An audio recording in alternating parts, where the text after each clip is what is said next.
Hello friends, today we are discussing about the mast cells. Again these mast cells, it is one type of the granulocytes. In the previous videos we are discussing about the different types of the immune cells which are present within the blood, which are get differentiated into the granulocyte and agranulocyte. So these mast cells, it is a type of granulocyte. Preferentially, these mast cells, these are derived from the myeloid stem cells. Means during the hematopoiesis, the myeloid progenitor cells, these are responsible for producing these mast cells, and these are an important part of the immune and neuroimmune systems. There is the discovery of these mast cells by the scientist Paul Ehrlich in 1877. These mast cells, these are considered as an effector cells within the IgE mediated allergic and inflammatory reactions, including the fibrosis, wound healing, angiogenesis, and different types of the autoimmune diseases. And also within the hypersensitivity reaction, there is the role of these mast cells. Now, if we are considering about the distribution of these mast cells, these are widely distributed within our body in the part of connective and the mucosal tissues. And preferentially, there is the presence of these cells in proximity to the blood vessels, nerves, and the lymphatic tissue. As there is the presence of these mast cells within the mucosal tissues, all within the different parts of our body where there is the presence of the mucosal membrane, including the skin, respiratory tract, gastrointestinal tract, genitourinary tract. Within all of these sites, there is the presence of these mast cells. Now we are switch over to the types of these mast cells. These mast cells can be differentiated into the two types, that is the mucosal and the connective tissue mast cells, as these are the two types of the tissues within which there is the presence of mast cells. On the basis of that, there is the distribution of these mast cells. Now those mast cells which are present within the mucosal tissues, these are containing the two types of the pharmacologically active substances or the enzymes, that is the tryptase and the chymase, and due to that these are referred as the TC mast cells, which present within the submucosal membranes of the body. That is within the mucosa associated lymphoid tissues, there is the presence of these mast cells. Now the second type, it is the connective tissue mast cells, which contain only the tryptase and there is absence of the chymase. Due to that, these are referred as the T mast cell or MCT.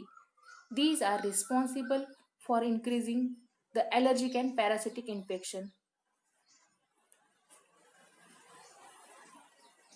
Now somewhat discussion about the structure of the mast cells. If structurally we are considering about these mast cells, these are completely structurally similar to that of the basophils, which is the granulocyte. The major difference between the structure of the mast cell and the basophil, it is the differences within the structure of the nucleus. Within the basophils, the lobed nucleus it is present, and within the mast cell, a rounded nucleus it is present. Preferentially, it is a mononuclear rounded nucleus. It is the characteristics of the mast cells.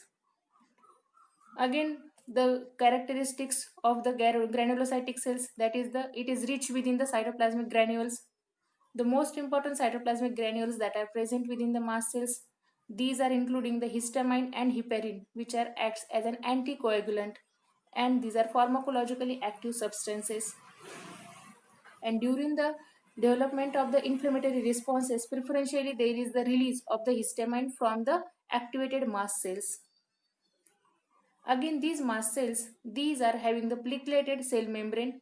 The cell membrane contains a number of receptors for different types of the growth factors, activators of secretion. It means majorly these receptors, these are for the Fc region of the IgE type of the antibodies. Then the second one, it is the for the different types of the cytokines, like that of the interleukin 4, interleukin 13, which are responsible for regulating the proliferation and activation of these mast cells. Now we are somewhat discussing about the steps within the proliferation and activation of these mast cells. As we are discussing earlier, these mast cells, these are generated from the myeloid progenitor cells which are developed from the hematopoietic stem cell, that is the mother cell. For the proliferation or the development of these mast cells from this myeloid progenitor cell, there is the requirement of SCF, that is the stem cell factor. It is essential for the proliferation of the mast cell from the myeloid progenitor cell. Again, the other type of the cytokines or the growth factors which are affecting the proliferation of these mast cells, these are including the interleukin 13, interleukin 4 and interleukin 5. Along with that, there is also presence of the interferon gamma which affects the proliferation of these mast cells. If you are considering the effects of the interleukin 4, these are having the dual effect. If there is the attachment of this interleukin 4 with the mast cells during the development stage of the mast cells, preferentially it is responsible for inhibiting the differentiation of mast cells. And again, if whenever the cells these are get activated, and at that time if there is the attachment of this interleukin 4, this interleukin 4 it is responsible for enhancing the mast cell function, means these are performing the dual role. Only the difference it is the time whenever there is the attachment of this cytokine with the mast cell, either within the developing stage or within the activation stage. At the activation state, it enhancing the activity of the mast cell. The same thing it is happened with the interferon gamma. Interferon gamma within the developing mast cells, it is responsible for inhibiting the proliferation of mast cells. Now, preferentially, the activation of the mast cells, it is by the two ways. That is, either it is a IgE dependent activation in most of the cases during the development of inflammatory response or the allergic reaction. There is the IgE dependent activation of the mast cells. Whenever any allergen it will comes within our body or entered within our body, it attaches with the IgE antibodies. Then these IgE antibodies, these are the Fc region of these IgE antibodies, these are attaches with the mast cells, and due to the attachment of these IgE antibodies, there is the activation of the mast cells, and in this activated stage there is the degranulation of the mast cells. These are responsible for releasing the histamine and the heparin, and along with that the different types of the pharmacologically active granules which are present within the mast cells, these are get released and responsible for developing the inflammatory responses. The second type of the activators for the mast cells, these are the toll like receptor including the lipopolysaccharides or the nucleic acid. These are also responsible for activating the mast cells. Along with that, some type of the cytokines and the some complement factor, that is the C3A or C5A, these are also responsible for the activation of mast cells. Now within this figure, it is the mechanism for the mast cell activation. Now within the potential mechanism of mast cell activation, either it is due to the binding of the complement factors like that of the C3R or the C5A. Then if there is the binding of the activated IgE antibodies with the mast cell, along with that the toll-like receptor or the nucleic acids, if these are also binds with the mast cells, there is the activation of this mast cell. And whenever these mast cells these are get activated, majorly these are affecting the different immune cells. Preferentially, these are responsible for activating the dendritic cells. In that, these dendritic cells, these are responsible for again representing the allergens towards the T and B lymphocytes. There is the maturation and recruitment of this dendritic cell by means of which there is increase in their activity of the antigen presentation towards the immune cells. Again, these mast cells, these are also responsible for the activation and proliferation of the B lymphocytic cells. Along with the B lymphocytic cell, again these are also responsible for enhancing the activity of the T helper cells. That is here the co-stimulatory effect on the T helper cells. There is also aggregation of the neutrophils, means the chemotactic substances these are get increased or these are secreted by the mast cells which are responsible for attracting the neutrophils at the site of inflammation.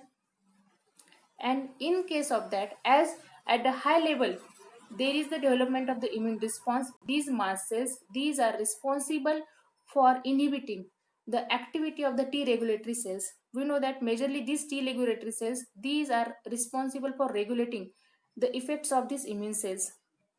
So majorly these mast cells, due to the development of higher effects or the higher immunological responses, these are decreasing this activity of the T regulatory cells. Now we are switch over to the functions of mast cells. Now the main function of these mast cells, it is the development of the inflammatory responses or the allergic reactions. Whenever there is the activation or whenever there is the stimulus it is given to the mast cells, whenever these mast cells these are get activated, it can either selectively release a piecemeal, that is slowly release the cytoplasmic granules, that is the histamine, it is called as the piecemeal, or there may be the rapid release of the cytoplasmic granules, which is called as the anaphylactic degranulation, means either the piecemeal degranulation or the anaphylactic degranulation, which is this anaphylactic degranulation, it is observed within the hypersensitivity reactions. Now the histamine, which is the major cytoplasmic granule released from the mast cells, it is responsible for dilating the post capillary venules, which are responsible for increasing the blood vessel permeability. It get results into the local edema, that is the swelling of the skin, then the warmth, redness, and the attraction of other inflammatory cells to the site of release. Means within different, we know that if there is any burn or there is any cut within our skin, there is the redness of the skin or there is the swelling of the skin. This type of the reactions, these are developed due to the release of the histamine from the activated mast cells. Now, along with that, again, it is also responsible for depolarizing the nerve endings, which are leading to the itching or pain. Means we are getting the sensation about the pain. Then, the cutaneous signs of the histamine release, these are the flare and wilt reaction. That is, whenever there is the mosquito bite. The example, it is the mosquito bite. Whenever there is the mosquito bite to our skin, majorly there is the swelling. It is get observed on our skin. So it is, these are all the results of the activation of the mast cells. Means preferentially these mast cells, these are responsible for giving the inflammatory responses, means or the allergic reactions. So here it is the complete information about the mast cell structure and its function within the immune system.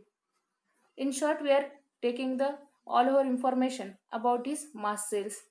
So it is about the mast cells. If you like this video, please subscribe the channel and also share the video with your friends. Thank you.